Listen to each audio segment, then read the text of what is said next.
Welcome to episode number 74 of the Barbell Lifestyle Podcast, another short episode of mine where I dive deep into my entire backstory with fitness, the struggles I've overcome, and how it led me to where I am today. This one's a little bit more of a personal story, but it's important to me to occasionally come back to my roots and remember why I do what I do for a living. Hope you enjoy learning more about me and how all of this came to be. As always, if you like the podcast and you want to support it, all we ask is that you share this episode with a friend, family member, or coworker who would benefit from it. One share can go a really long way and supports our mission to help as many people as possible live a healthier, sustainable lifestyle. Finally, we would love you even more than we already do if you took the time to leave us a rating and review on iTunes. Ratings and reviews are how this podcast moves up the ranks and becomes accessible to even more people. Thanks again for listening, and we hope you enjoyed this episode, number 74, Breaking the Restrict and Binge Cycle for Good.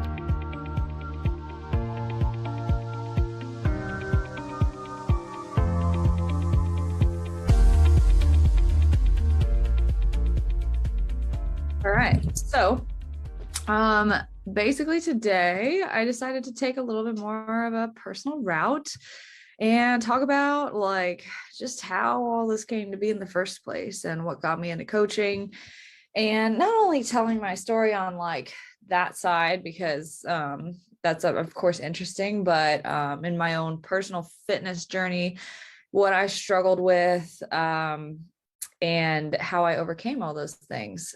So this story will definitely reveal my age and how young I am, but ultimately my story starts in my probably sophomore year of high school, sophomore year of high school. Basically growing up, when I was 10 years old, that's when I started playing volleyball. And that was my passion, my one thing all the time. Prior to that, I was basically just playing every sport I could try. So there was a couple years where in the fall I played volleyball and soccer. In the winter, I played basketball. In the spring, I played lacrosse and more soccer. I can't remember. But yeah, I did a lot. And then as soon as volleyball was something that I tried, something just clicked. And I was like, I like this sport. This one is way more fun for me. I'm picking it up way faster. I'm enjoying it more. So kind of took that, went all in when I was 11 or 12 years old, which is pretty crazy, but that's when I started playing it year round. And during that time, of course, I was a freaking child. I would literally eat McDonald's before tournaments and Happy Meals. And I was definitely my mom was very good about making sure I ate fruits and vegetables. And that's just something that she incorporated into my life. But other than that, it was hot dogs, mac and cheese, McDonald's, and a lot of quick, easy options because my mom didn't love cooking and my dad did, but he was also the one where I would be like, let's go out to eat. So that was my childhood. And then come 8th grade, high school, I definitely started noticing that those eating habits started to catch up to me a little bit. And it wasn't much because I was still, again, a teenager. I was still very active playing volleyball year round, but I noticed a little bit and I started to become a little bit more body conscious and started to notice on social media, because I was starting to become a thing at this point, comparison and looking at fitness pages and that sort of thing. So then I think it really was sophomore year of high school. I was placed onto or made it onto a team of girls that were a year older than me for my travel season. And I think the exposure to being with a grade above myself was, first of all, very humbling in the sports sense and really required me to step up as a person and as a player. But from the social side and from the body image side, I don't know if it necessarily had the greatest effect because they were much more aware of I hate my hips or this or that on my body. And it started to really kind of settle in to me, I started noticing their eating habits. So what I started doing when I was like 14, no, not 14, 15, 16 years old, was started plugging stuff into my fitness pal, because I was like, oh, like I need to lose fat, and I think 1400 calories is the way to do it, because that's what my fitness pal said I should do. So I spent a good portion of high school using my fitness pal's recommendations for my nutrition. That is something that I tell everybody, let's not do that. So tried to do that. And it kind of got me into the cycle of restrict and binge, and restrict and binge, and restrict and binge, because I was so freaking active. Like high school season, we had 4 5 hour practices during the summer. We're practicing every single day. Club season, I had a strength trainer on the side with like the team that I was with, practicing 3 4 times a week, tournaments every other weekend. Like I was just burning calories like crazy, and I had no idea what my body really needed or could handle. So I was just restricting, and it led to overindulging time after time after time again, anytime I got the opportunity. So I really, really fell into that cycle of like just immense guilt and shame every time that I overate. And it became a really, really awful pattern. And I will say, I stayed very thin despite all of this, because of that energy expenditure, energy level. And I was getting pretty much into the social media junior year of high school. I was running a lot on top of all the volleyball. I decided to pick up running. And that was literally just out of motivation to burn calories, because I was like, if I just burn more calories, then I will lose more weight. And then therefore I will look like the models on Instagram or Tumblr that I see that are super skinny and have lines in their stomachs. And at that time too, it wasn't like strong was something that I looked toward. It was like really like the thin model type as well, because being like slim thick is like the thing now. Like the really big butts and the tiny waists, that wasn't a thing. It was still kind of like the Victoria's Secret model, really skinny look at that point. So was chasing that for a while, and then it was like junior senior year of high school where my mom said that I could get a gym membership if I wanted to like run indoors if it was like cold out or something, because she hated when I would go out and it's like 30 degrees, run like 5 6 miles, because that's what I would do. So she was like, just use this $10 gym membership. And it was Export. It was where I ended up falling in love with bodybuilding. It's where I ended up falling in love with fitness. But she was just like, here, this gym membership's super cheap, just go here instead for those long cold day runs. And so basically in high school, junior senior year of high school, still was playing volleyball year round, but like I would come to the gym as well whenever I could, and I would run on the treadmill, or I would do like 20 minutes on the treadmill, 20 minutes on the elliptical, 20 minutes on the Stairmaster. Like I would spend an hour doing cardio, and then I would go do a couple machines and sweat all over them and not really get anything done with that. And then I would lay on the floor and do a bunch of ab exercises. And I saw like I guess you could say I saw some results. Like I had like 2 little lines on my stomach that I was like, these are my abs coming out, because I'm doing all the crunches and all that stuff. But I really just had no fucking clue like what I was doing to my body, what I was doing to my mentality, what I was doing to my metabolism. And like there's a lot of the most prominent memories that I have from high school are like ridden with the guilt and the shame that I was feeling about overeating, or feeling insecure in my body. And like a lot of my memories in that time period of my life are actually overshadowed by how I felt in terms of like that struggle and that pain that I was facing with food and with body image. So I don't really think back or look back on high school all that often. It's really either like telling this story and thinking about what I've overcome on this side of things, or it's like straight volleyball memories, like games and accolades and stuff. So like I don't really have a lot of prominent memories from that time frame outside of those things. So that's kind of sad, like looking back on it. But it just goes to show like how deep some of these things and these struggles can run for people. So I'll kind of get into the positive side of this is how did this all turn around? Because junior year of high school, I remember I took like 3 AP classes. I almost tried to take 4, stress myself out too much. SAT prep, taking SATs, college applications. I was in a weird relationship at the time, so I broke that off. That was stressful. My parents were also going through a divorce at that time too, so like it felt like the whole world was against me during that point. That's when the binging and the restricting got really, really bad, and I was trying to eat less and less and less calories, and I just found myself retreating to my basement in my home or my room with all these things from the pantry or the fridge and like hiding and eating and then crying and feeling awful.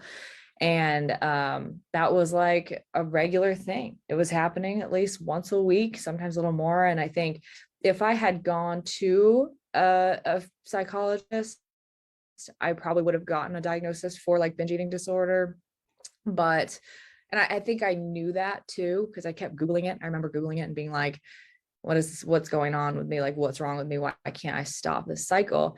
I just didn't know that the solution to that cycle was eat more calories daily because I was still trying to eat like 1,200 calories a day. So basically this turned around, in all honesty, given some credit to social media, as much as it tore me down and created a lot of these negative habits, it also was the thing that opened my eyes to other possibilities. So at the time, now we're thinking, so this is where I'll reveal how young I am. This is like 2014, 2015, maybe a little bit of 2013 in my senior year of high school. Social media started like really blowing up, and there were more and more women that were showing like, hey, I'm eating carbs, I'm eating 2,000 calories, I'm eating more food, and I am looking, the best possible. That's when the strong rather than skinny started to become like really a thing, started to blow up. So I started to open my eyes to that, and I was like, how are they eating more calories and looking better? And like they were starting to explain the science, and there was more and more and more coming out. So I latched on to a couple of like prominent names and figures that are still in the industry today. And I took small steps because I was scared to eat more. So I went from trying to eat 1,200 calories a day to like 14, then 15, then 16.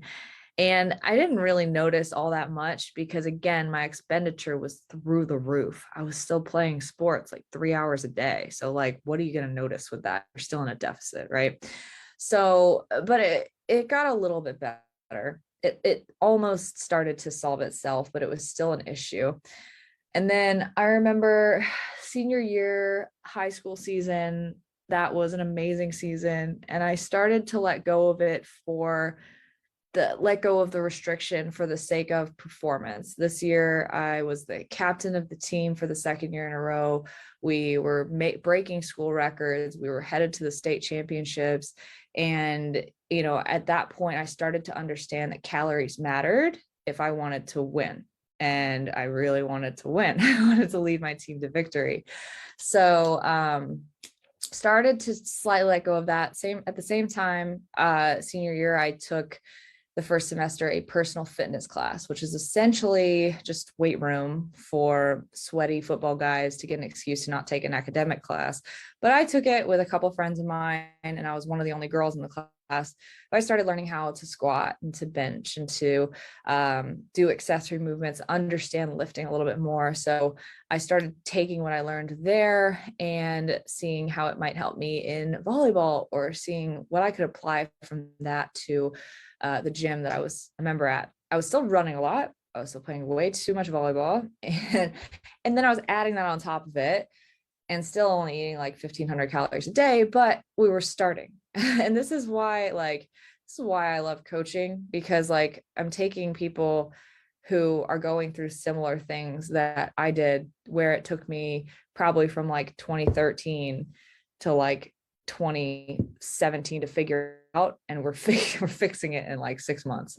So basically started to fix that. And then high school season ended. Spoiler, we lost a heartbreaker state final in my senior year. And as much as I would love to go back and do some things differently to win that game, I think it's what set me off in the trajectory that I am on today. Because if we had won, I don't know, maybe I would have tried to go play in college and lived a whole different experience. So that ended, and I was like, okay, I'm kind of devastated, kind of burnt out. I mean, how could I not have been after all you just heard me say, but kind of burnt out, and was like, I'm not going to play in college. Haven't done much of the recruiting stuff. I was too stressed last year. So I'm just gonna dedicate more energy to the gym. This gym thing's kind of fun. So senior year after high school season, I applied for a front desk position at that gym that I was at and got that job, started working front desk for probably 6-8 months or so. And senior year of high school, that was when I, and I'll actually be telling a bit of this story here, this part in a caption later this month too that I've written. But see, I really started like just diving headfirst into the lifting thing because I was like, this is a lot of fun. I'm getting stronger. I'm able to be competitive with myself in a new way.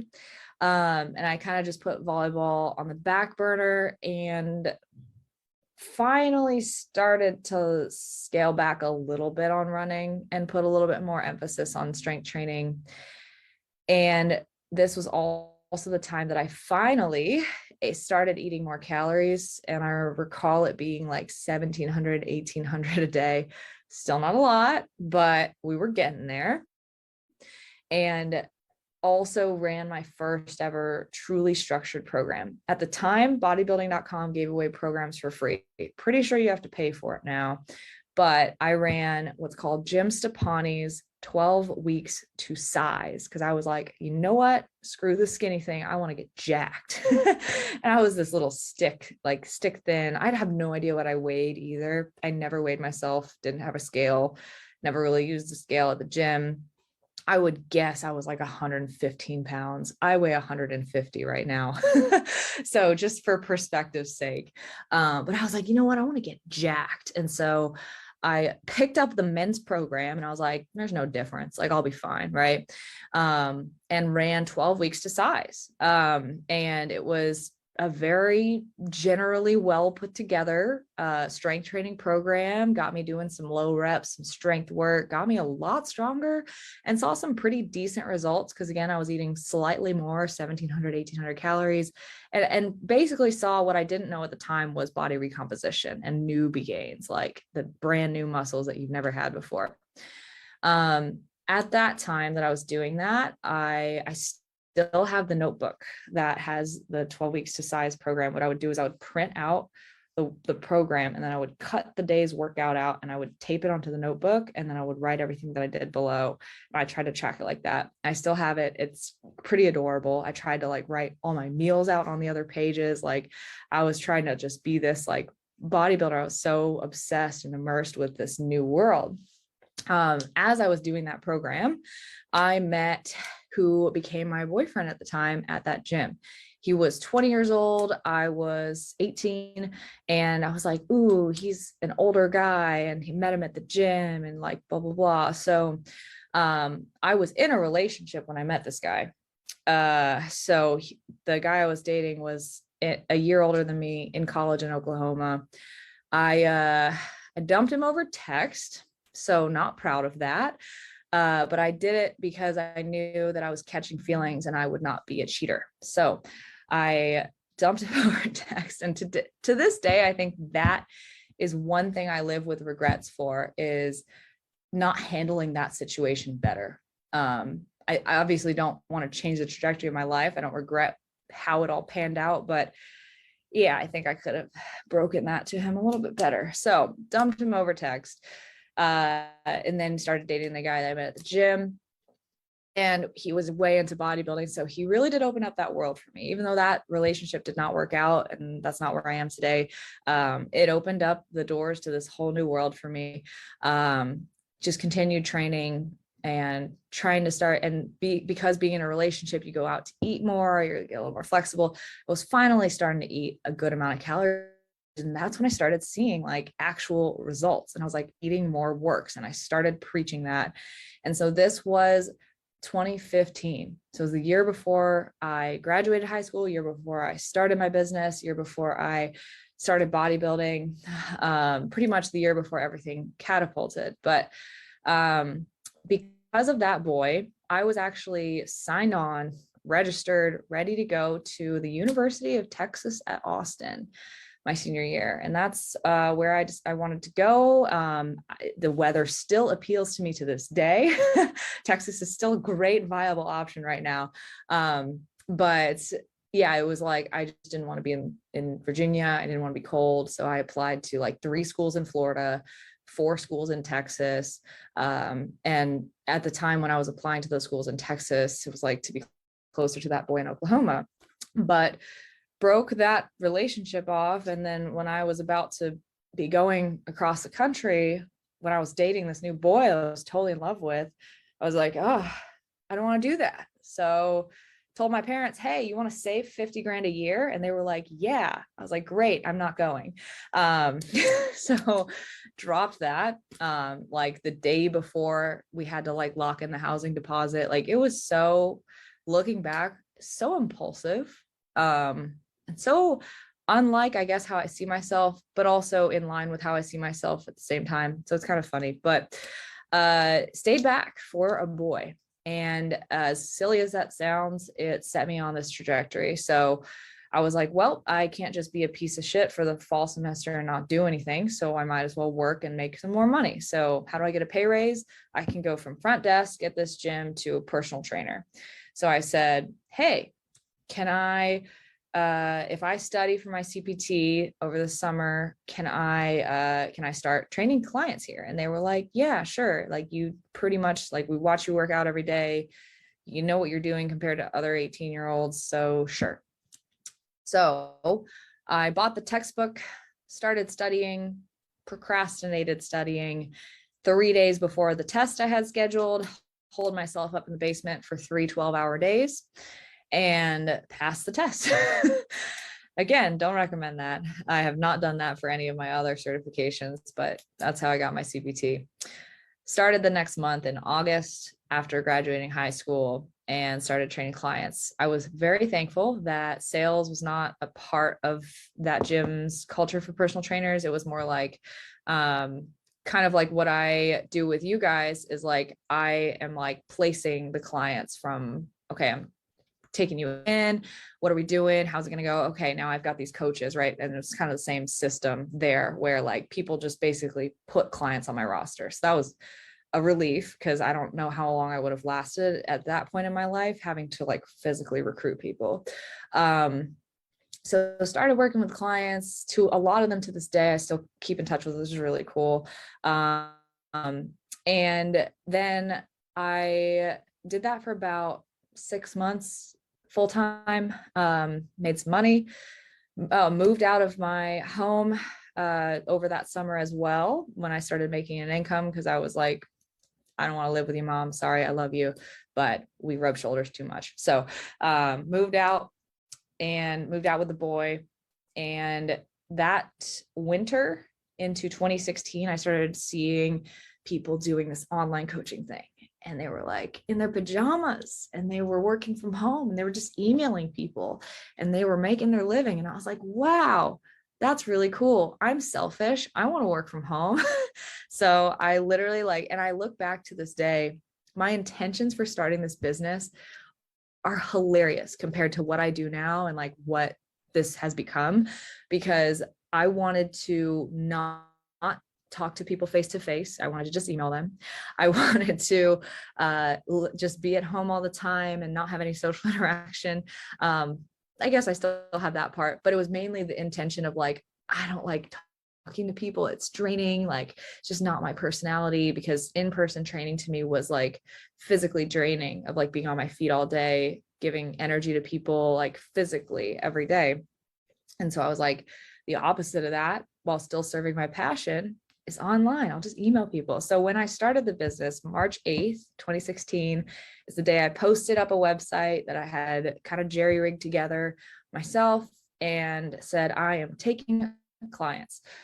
First two clients were people I was already training in person at the gym. And I was like, hey, can I just like give you all your other workouts via this online Excel sheet? And we can start doing your nutrition more in depth, because we haven't really been able to talk about that in our one-on-one sessions. And they were like, sure. And then first few people I got as like real clients from Instagram, $25 a month, $50 a month, just get me some experience, just get me doing this. I started coaching some friends, some family, just trying to like build a roster and get some results.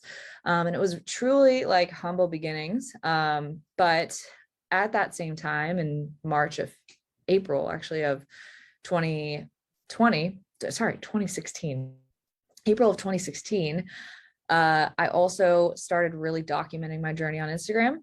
Also, if you go back on my YouTube channel, it's all there. Baby Marissa from 2016 and my first contest prep. If you watch it, you'll be like, wow, Marissa was really awkward. Like, she's really grown a lot in her communication.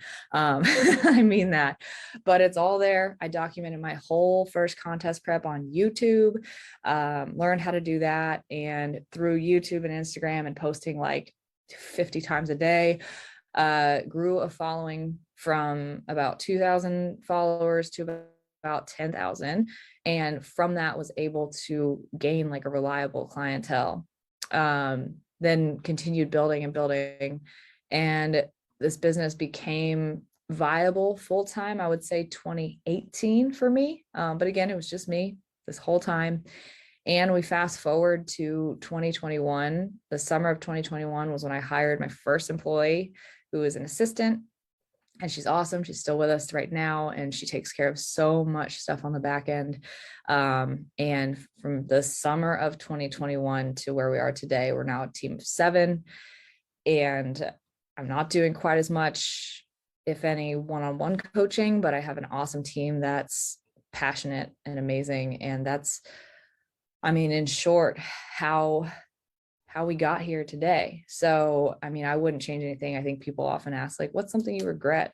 I don't have any regrets. Maybe just calling the guy instead of texting him. But but that's the whole progression. So that is my story, what I've struggled with, what I've overcome. And hopefully it brought you some value or perspective in some way.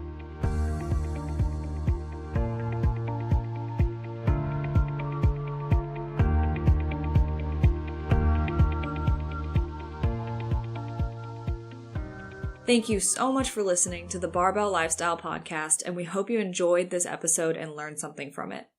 Please remember that Christina and I are not medical professionals, so if you're going to make any changes to your exercise or nutrition routines, please consult with your doctor or medical team first. Finally, we would love you even more than we already do if you took the time to leave us a rating and review on iTunes. Ratings and reviews are how this podcast moves up the ranks and becomes accessible to even more people.